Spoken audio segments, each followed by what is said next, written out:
Assalamualaikum warahmatullahi wabarakatuh. Perkenalkan nama saya Everianti dari Prodi Akuntansi kelas AK101. Di sini saya akan mempresentasikan ujian akhir semester tahun ajaran 2024-2025 dengan topik kepemimpinan dalam mengelola perubahan dan mendorong inovasi di era dinamis. Di sini saya tertarik untuk membahas perusahaan Meta yang didirikan oleh Mark Zuckerberg pada tahun 2004. Mark Zuckerberg sendiri lahir pada tahun 1984 di White Plains, New York. Mark mendirikan perusahaan Facebook pada tahun 2004 yang sebelumnya bernama Facebook Inc. yang kemudian berubah menjadi Meta. Mark Zuckerberg merupakan founder and CEO of Facebook. Di sini ada beberapa hal yang menarik untuk dibahas. Yang pertama, Facebook didirikan di kamar asrama. Facebook didirikan hanya di kamar asrama. Awalnya itu hanya proyek kecil untuk mahasiswa, tetapi berkembang pesat menjadi platform media sosial terbesar di dunia. Yang kedua, Mark menjadi miliarder di usia muda.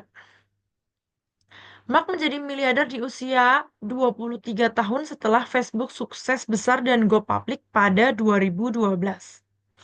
Yang ketiga, gaya kepemimpinan Mark yang unik.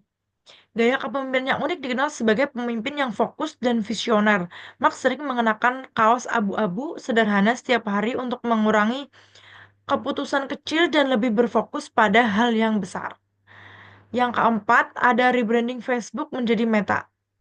Pada tahun 2021, Mark mengganti nama Facebook menjadi Meta untuk menunjukkan visinya membangun metaverse di dunia virtual masa depan yang menghubungkan orang dalam pengalaman digital yang lebih imersif. Kemudian yang terakhir, Mark merupakan sosok yang dermawan atau dermawan besar. Bersama dengan istrinya Priscilla Chan, ia mendirikan Chan Zuckerberg Initiative yang berfokus pada pendidikan, penelitian kesehatan, dan kesetaraan sosial. Mereka bahkan berjanji menyumbangkan 99% saham Facebook mereka untuk amal. Dikutip dari Elijah Clark. Kepemimpinan Mark dalam perubahan. Yang pertama, transformasi Facebook ke Meta. Fokus utama adalah mengembangkan metaverse, dunia virtual yang memungkinkan interaksi digital lebih imersif melalui teknologi AR, augmented reality, dan VR, virtual reality. Yang kedua, akuisisi besar dan ekspansi bisnis. Pada tahun 2012, Instagram bergabung ke Meta, yaitu meningkatkan dominasi Meta dalam media sosial berbasis foto dan video.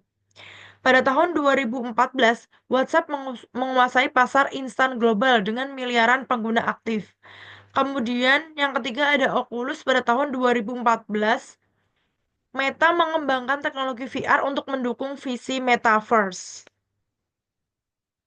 Yang ketiga ada evolusi algoritma Facebook dan monetisasi konten. Facebook Ads dan Marketplace menjadi strategi utama untuk menghasilkan pendapatan besar dari iklan digital. Yang keempat ada kebijakan privacy dan regulasi data. Meta memperkenalkan fitur keamanan dan privacy baru, termasuk opsi untuk mengontrol data yang dikumpulkan.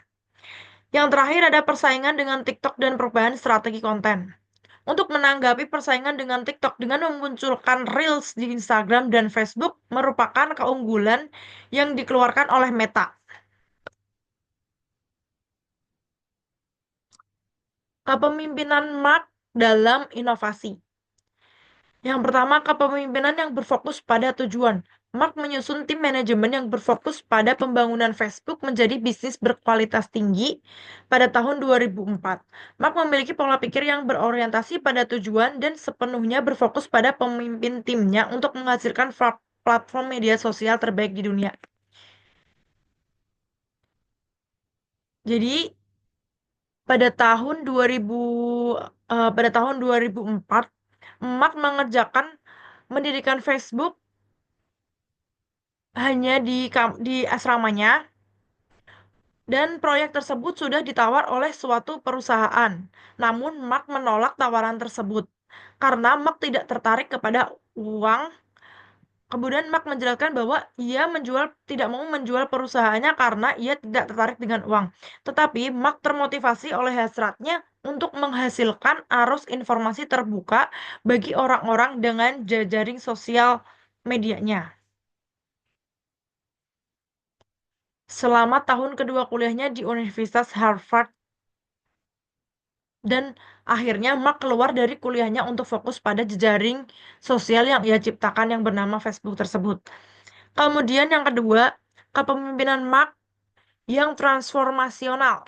Kepemimpinan Mark berfokus pada mempertahankan alur kerja operasional yang normal.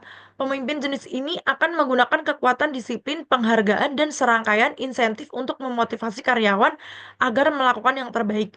Pemimpin ini berfokus pada pemenuhan kuota setiap harinya. Jadi, di kantor pusatnya di Menlo Park, California, setiap hari Jumat, Facebook mengadakan sesi tanya jawab bagi karyawan dan penggunanya. Forum ini merupakan diskusi terbuka tempat Mark dikenal karena berbagai pemikiran pribadinya tentang arahan perusahaan.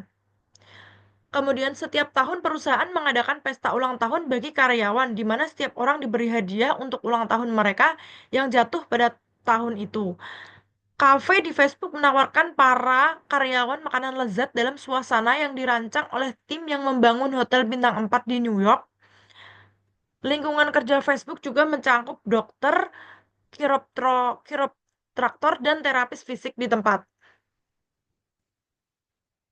Selain itu, Mark juga dikenal sebagai motivator yang menginspirasi staf karyawan dengan visi yang jelas tentang masa depan perusahaan.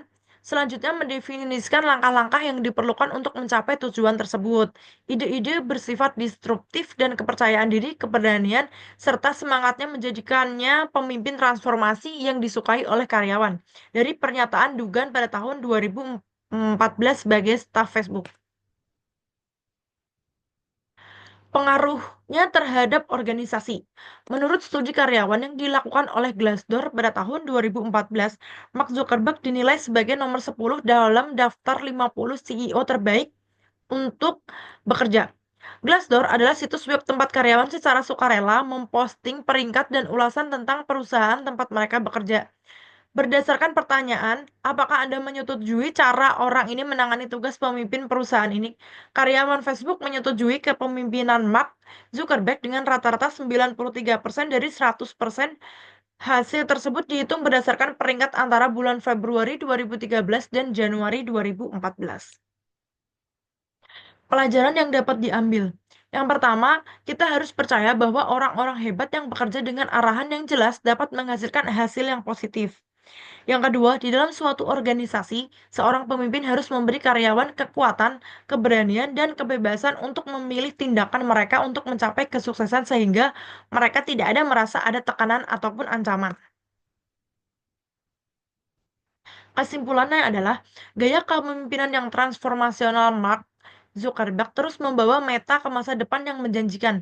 Ia telah berkembang pesat sebagai seorang pemimpin dan ia memahami serta memotivasi pertumbuhan berkelanjutan dalam perusahaannya. Dari pernyataan Namin Hayati pada tahun 2014, gaya kepemimpinan transformasionalnya dapat digambarkan sebagai agresif, menuntut menuntut, inovatif, dan memberi semangat. Sebagai seorang pemimpin yang menghargai perdebatan yang bersahabat, ia memberikan kesempatan kepada karyawannya untuk menawarkan perbaikan produk.